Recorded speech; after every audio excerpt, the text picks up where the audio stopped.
ഒരിക്കൽ ഒരു സ്കൂളിൽ ഹെഡ് മാസ്റ്ററുടെ അടുത്ത് ഒരു പരാതി എത്തി. 2ാം ക്ലാസ്സിലെ ഒരു കുട്ടി ഉച്ചഭക്ഷണത്തിനായി കൊണ്ടുവന്ന ചോറ് കാണുന്നില്ലെന്നായിരുന്നു പരാതി. കുട്ടികൾ ആരോ ചോറ് മോഷ്ടിച്ചതാകാമെന്നാണ് അധ്യാപകർ കരുതിയത്. വിശപ്പും ചോറ് കാണാത്തതിൻ്റെ സങ്കടവും സഹിക്കവയ്യാതെ ആ കുട്ടി കരയുന്നുണ്ടായിരുന്നു. ഹെഡ് മാസ്റ്റർ ആ കുട്ടിയെ സമാധാനിപ്പിച്ചു. കുട്ടികളെല്ലാം വരട്ടെ, നമുക്ക് അന്വേഷിക്കാം. നിനക്ക് പുസ്തകമെടുത്ത് വീട്ടിലേക്ക് പോയിക്കൊള്ളൂ എന്നും അധ്യാപകൻ പറഞ്ഞു. ഒഴിവ് കഴിഞ്ഞ് എല്ലാ കുട്ടികളും ക്ലാസ്സിലെത്തിയപ്പോൾ അധ്യാപകർ ചോറ് മോഷ്ടിച്ച കുട്ടിയെ പിടിക്കാനെത്തി. ഓരോ കുട്ടികളുടെയും മുഖത്ത് അധ്യാപകർ സൂക്ഷ്മമായി നിരീക്ഷിച്ചു.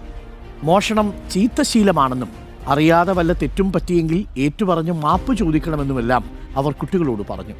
അധ്യാപകർ എല്ലാ കുട്ടികളെയും ചോദ്യം ചെയ്തെങ്കിലും ആരും കുറ്റം ഏറ്റുപറഞ്ഞില്ല. കഥ അവസാനിക്കുന്നത് ഇങ്ങനെയാണ്. ആ കുട്ടിയുടെ പൊതിച്ചോറ് കട്ടത് ആ സ്കൂളിലെ തന്നെ അധ്യാപകർ